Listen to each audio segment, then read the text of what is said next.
Olá, tudo bem? Vamos para mais um estudo? Hoje veremos o capítulo 16 do livro de Apocalipse. Esse capítulo é uma continuação do capítulo 15. O capítulo 15 encontramos uma introdução do assunto das 7 pragas. E agora, no capítulo 16, descreve essas pragas. Há uma semelhança entre as 7 trombetas, que nós já estudamos e que são símbolos do juízo de Deus, do juízo de julgamento, e das 7 pragas. E existem coisas comuns entre as 7 trombetas e as 7 pragas, mas elas não são a mesma coisa. As 7 trombetas são símbolos do juízo de Deus, mas como nós já vimos, ao longo da história. E as 7 trombetas são como que uma amostra significativa do que será o juízo final através das 7 últimas pragas. Ou seja, as 7 trombetas eram um pré-aviso da ira divina. E tem algumas semelhanças entre elas. Quais são? Primeiro que a primeira trombeta e a primeira praga falam do juízo de Deus sendo lançado sobre a terra e afetando os homens. Uma outra coisa em comum é que aparece nas duas o mar ensanguentado. Outro elemento em comum é que os rios e as águas também são afetados. Outro elemento em comum, o sol também é afetado. Em uma das 7 trombetas aparece um abismo e dele sai uma fumaça que escurece tudo e vieram trevas. Na quinta praga também aparecem trevas. E um outro elemento incomum que aparece nos dois é o rio Eufrates. Deus, ele é amor. A Bíblia está cheia de evidências desse amor. E uma das maiores evidências, dos maiores textos conhecidos por nós está em João 3,16. E ele também é misericordioso, longânimo, ele é compassivo, benigno, como nós podemos ver em Salmos, no capítulo 103, versos 8 e 9. No entanto, muito em breve, a taça da ira de Deus vai ficar cheia, e então ele fará o que a Bíblia chama de obra estranha, que é castigar o ímpio. É chamado de obra estranha porque a destruição e o castigo não fazem parte do caráter de Deus, como podemos ver em Isaías 28, versículo 21, em 1 João 4, verso 8 e em Ezequiel 18, verso 32. E assim como as pragas que sobrevieram ao Egito, quando Deus estava prestes a libertar seu povo, assim também, quando ocorrerem estas 7 últimas pragas, estará próximo o livramento do povo de Deus, com a diferença destas últimas serem mais terríveis e extensas do que as 7 trombetas. E quanto tempo durarão essas pragas? O capítulo 18, que nós estudaremos mais à frente, nos responde a pergunta, mas vamos ver apenas um versículo desse capítulo que diz o seguinte, no verso 8: Por isso, em um só dia sobrevirão os seus flagelos. De acordo com o princípio dia-ano, um dia em profecia corresponde a um ano, literal. Então, essas pragas durarão um ano, um dia profético ou um ano literal, e vai ocorrer um pouquinho antes da volta de Jesus. O livro Eventos Finais, a página 206, diz o seguinte: Mas está se formando uma tempestade prestes a irromper sobre a terra. E quando Deus ordenar a seus anjos que soltem os ventos, haverá uma cena de lutas que nenhuma pena poderá descrever. E neste mesmo livro, a página 209, diz o seguinte: O Espírito de Deus, insultado, rejeitado, injuriado, já está se retirando da terra. À medida que o Espírito de Deus se for afastando, a cruel obra de Satanás se efetuará em terra e mar. Vamos ver então o que está escrito nos versos 1 e 2. E ouvi, vinda do santuário, uma grande voz que dizia aos 7 anjos: Ide e derramai sobre a terra as 7 taças da ira de Deus. Então foi o primeiro e derramou a sua taça sobre a terra. E apareceu uma chaga ruim e maligna nos homens que tinham o sinal da besta e que adoravam a sua imagem. Essa, então, é a primeira das 7 pragas. E aqui nós podemos ver que a oportunidade de perdão irá acabar quando essa taça for derramada.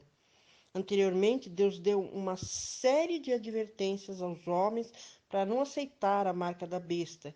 E aqui ele lança juízo àqueles que não deram ouvidos a essa advertência. Estes homens, então, passam a receber o resultado da sua escolha. E o texto diz que eles recebem uma chaga ruim e maligna. Existem muitas doenças que nós tememos, né? O câncer é uma delas agora que está assustando bastante. É esse vírus, o coronavírus, o atual coronavírus, Covid-19. E assim como essa, existem outras doenças. E essa chaga que sobrevirá sobre os que receberem o sinal da besta, que é a guarda do domingo, também vai ser uma doença maligna. A pena inspirada diz que quando começarem a cair as pragas, alguns vão amaldiçoar a Deus, enquanto que outros vão pedir para o povo de Deus ensinar a eles como se livrar desses juízos, mas será tarde demais. Nada poderá ser feito por eles. Veja o que diz o livro Eventos Finais, a página 210. As pragas estavam caindo sobre os habitantes da terra. Alguns estavam acusando a Deus e amaldiçoando-o. Outros se precipitavam para o povo de Deus e pediam que lhes ensinassem como poderiam escapar dos seus juízos. Mas os santos nada tinham para eles. A última lágrima pelos pecadores tinha sido derramada. Oferecida havia sido a última oração aflita, arrostado o último peso de cuidados pelos pecadores e dada a última advertência. Mas é interessante notar que para cada uma dessas pragas, Deus tem uma promessa para o seu povo, aqueles que forem fiéis. E aqui está a promessa de Deus para essa primeira praga. Está em Salmos 91:3, que diz: Pois ele te livrará do laço do passarinheiro e da peste perniciosa. Vamos então à segunda praga que nós encontramos no verso 3. Diz o seguinte: O segundo anjo derramou a sua taça no mar, que se tornou em sangue como de um morto, e morreu todo ser vivente que estava no mar. Nesta segunda praga, a água do mar vai ser afetada, vai se tornar podre, putrefada, como o sangue de morto. Isso vai afetar a vida marinha.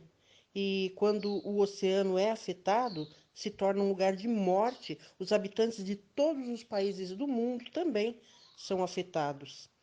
Eu fico imaginando a água do mar como o rio Tietê em São Paulo. Eu sou paulistana e já presenciei muitas vezes o rio Tietê quando chega em São Paulo. Infelizmente, é uma água realmente podre, não tem como ter ser vivo naquela água. A água corre até devagar, de tão podre que ela está, tão suja. E houveram até movimentos anteriormente para limpar o Tietê, mas a água continua putrefada, como um sangue de morto. Eu fico imaginando que como será a água do mar também desse jeito. Mas por que será que Deus permite ou faz isso, com que o mar vire em sangue de morto? No verso seguinte, dos versos 4 a 7, nós temos a resposta para isso. Veja o que diz: O terceiro anjo derramou a sua taça nos rios e nas fontes das águas, e se tornaram em sangue. E ouviu o anjo das águas dizer: Justo és tu, que és e que eras o santo, porque julgastes estas coisas, porque derramaram o sangue de santos e de profetas, e tu lhes tens dado sangue a beber, e eles o merecem. E ouvi uma voz do altar que dizia: Na verdade, ó Senhor Deus Todo-Poderoso, verdadeiros e justos são os teus juízos. É interessante notar que essas 7 pragas são derramadas sobre aquilo que os homens muitas vezes adoram. E agora cai aí sobre os rios e as fontes das águas. Um deus, então, humano é afetado. No antigo Egito, o rio Nilo era considerado um deus. E ainda hoje existem pessoas que adoram as águas. Nada pode ser mais devastador para o corpo humano do que a falta de água, do que a sede. Nós podemos ficar até sem comida por algum tempo, mas não sem água. Inclusive, o nosso corpo é mais água do que qualquer outra coisa. Pessoas que estão morrendo de sede perdem a capacidade mental por causa da necessidade de beber água. E quando essa praga cair sobre aqueles ímpios, aqueles que aceitaram o sinal da besta, eles vão então enfrentar esse rio de sangue. Essa praga vai deixar os ímpios furiosos. Eles vão achar que os juízos estão caindo por causa dos justos, que para eles não consideram justos. Então sairá um decreto de morte contra os justos, porque eles acham que matando os justos as pragas acabam. Mas não sabem eles que quando o povo de Deus a morte, eles são tão culpados quanto se tivessem derramado o seu sangue com suas próprias mãos. E quando esse decreto de morte sair, o povo de Deus vai clamar dia e noite por livramento. Eles clamarão com angústia de espírito e alcançarão livramento, como a Bíblia nos revela.